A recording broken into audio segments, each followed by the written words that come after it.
श्रीमद् भागवत गीता के दूसरे अध्याय का महात्म्य में श्री भगवान कहते हैं, लक्ष्मी, प्रथम अध्याय के महात्म्य का उत्तम उपाख्यान मैंने तुम्हें सुना दिया। अब अन्य अध्यायों के महात्म्य श्रवण करो। दक्षिण दिशा में वेद वेता ब्राह्मणों के पुरंदरपुर नामक नगर में श्रीमान देव शर्मा नामक एक विद्वान ब्राह्मण रहते थे। वे अतिथियों के पूजक, स्वाध्यायशील, वेद शास्त्रों के विशेषज्ञ, यज्ञों का अनुष्ठान करने वाले और तपस्वियों के सदा ही प्रिय थे। उन्होंने उत्तम द्रव्यों के द्वारा अग्नि में हवन करके दीर्घ काल तक देवताओं को तृप्त किया, किंतु उन धर्मात्मा ब्राह्मण को कभी सदा रहने वाली शांति न मिली। वे परम कल्याण में तत्व का ज्ञान प्राप्त करने की इच्छा से प्रतिदिन प्रचुर सामग्रियों के द्वारा सत्य संकल्प वाले तपस्वियों की सेवा करने लगे। इस प्रकार शुभ आचरण करते हुए उन्हें बहुत समय बीत गया। तदनंतर एक दिन पृथ्वी पर उनके समक्ष एक त्यागी महात्मा प्रकट हुए। वे पूर्ण अनुभवी, आकांक्षा रहित, नासिका के अग्र भाग पर दृष्टि रखने वाले तथा शांत चित्त थे। निरंतर परमात्मा के चिंतन में संलग्न हो वे सदा आत्म विभोर रहते थे। देव शर्मा ने उन नित्य संतुष्ट तपस्वी को शुद्ध भाव से प्रणाम किया और पूछा, महात्मन, मुझे शांति में स्थिति कैसे प्राप्त होगी? तब उन आत्मज्ञानी संत ने देव शर्मा को सोपुर ग्राम के निवासी मित्रवान का, जो बकरियों का चरवाहा था, परिचय दिया और कहा, वही तुम्हें उपदेश देगा।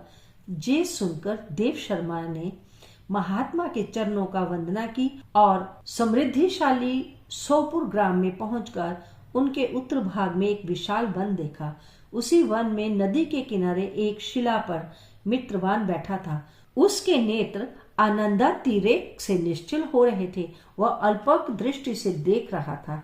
वह स्थान आपस का स्वाभाविक बैर छोड़कर एकत्रित हुए परस्पर विरोधी जंतुओं से घिरा था। वहां उद्यान में मंद मंद वायु चल रही थी। मृगों के झुंड शांत भाव से बैठे थे और मित्रवान दया से भरी हुई आनंदमयी मनोहारिणी दृष्टि से पृथ्वी पर मानो अमृत छिड़क रहा था। इस रूप में उसे देखकर देव शर्मा का मन प्रसन्न हो गया। वे उत्सुक होकर बड़ी विनय के साथ मित्रवान के पास गए। मित्रवान ने भी अपने मस्तक को किंचित नवाकर देव शर्मा का सत्कार किया। तदनंतर विद्वान देव शर्मा अनन्य चित्त से मित्रवान के समीप गए और जब उसके ध्यान का समय समाप्त हो गया, उस समय उन्होंने अपने मन की बात पूछी। महाभाग, मैं आत्मा का ज्ञान प्राप्त करना चाहता हूँ। मेरे इस मनोरथ की पूर्ति के लिए मुझे किसी ऐसे उपाय का उपदेश दीजिए जिसके द्वारा सिद्धि प्राप्त हो चुकी हो। देव शर्मा की बात सुनकर मित्रवान ने एक क्षण तक कुछ विचार किया। उसके बाद इस प्रकार कहा, एक समय की बात है, मैं वन के भीतर बकरियों की रक्षा कर रहा था। इतने में ही एक भयंकर व्याघ्र पर मेरी दृष्टि पड़ी, जो मानो सबको ग्रस लेना चाहता था। मैं मृत्यु से डरता था, इसलिए व्याघ्र को आते देख बकरियों के झुंड को आगे करके वहां से भाग चला। किंतु एक बकरी तुरंत ही नदी के किनारे उस बाघ के पास बेरोक टोक चली गई। फिर तो व्याघ्र भी द्वेष छोड़कर चुपचाप खड़ा हो गया। उसे इस अवस्था में देखकर बकरी बोली, व्याघ्र, तुम्हें तो अभीष्ट भोजन प्राप्त हुआ है। मेरे शरीर से मांस निकालकर प्रेम पूर्वक खाओ ना। तुम इतनी देर से खड़े क्यों हो? तुम्हारे मन में मुझे खाने का विचार क्यों नहीं आ रहा? व्याघ्र बोला, बकरी, इस स्थान पर आते ही मेरे मन से द्वेष का भाव निकल गया।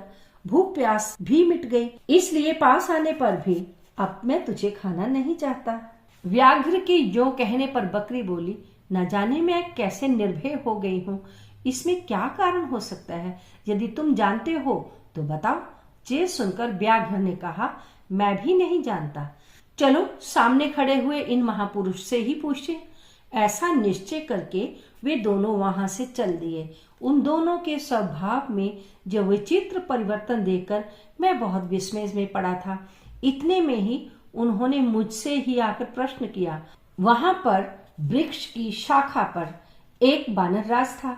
उन दोनों के साथ मैंने भी बानरराज से पूछा, हे विप्रवर, मेरे पूछने पर वानरराज ने आदरपूर्वक कहा, अजापाल सुनो, इस विषय में मैं तुम्हें प्राचीन वृतांत सुनाता हूँ। ये सामने वन के भीतर जो बहुत बड़ा मंदिर है उसकी ओर देखो। इसमें ब्रह्मा जी का स्थापित किया हुआ एक शिवलिंग है।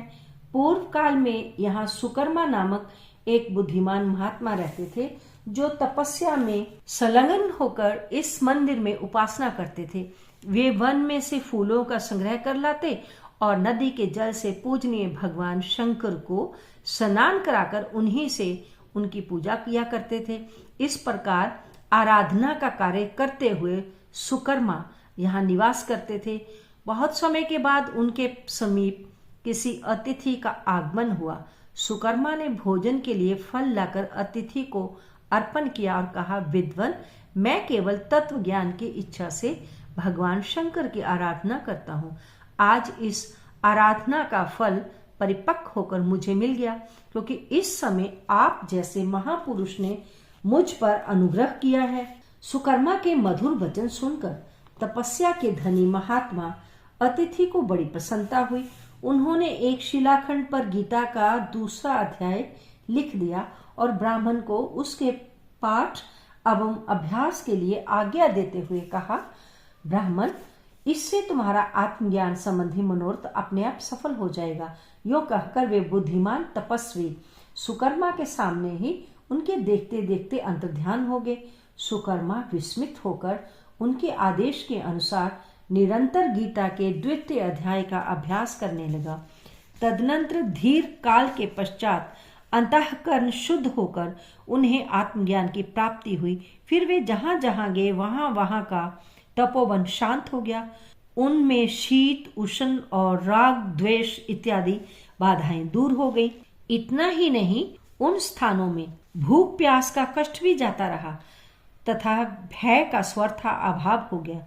ये सब द्वितीय अध्याय का जप करने वाले सुकर्मा ब्राह्मण की तपस्या का ही प्रभाव समझो।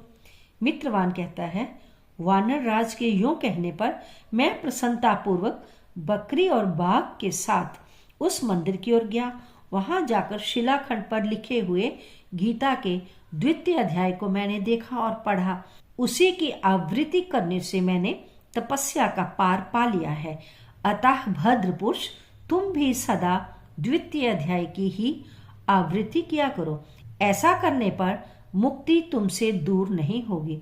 श्री भगवान कहते हैं, प्रिय मित्रवान के इस प्रकार आदेश देने पर देव शर्मा ने उसका पूजन किया और उसे प्रणाम करके पुरंदरपुर की राह ली।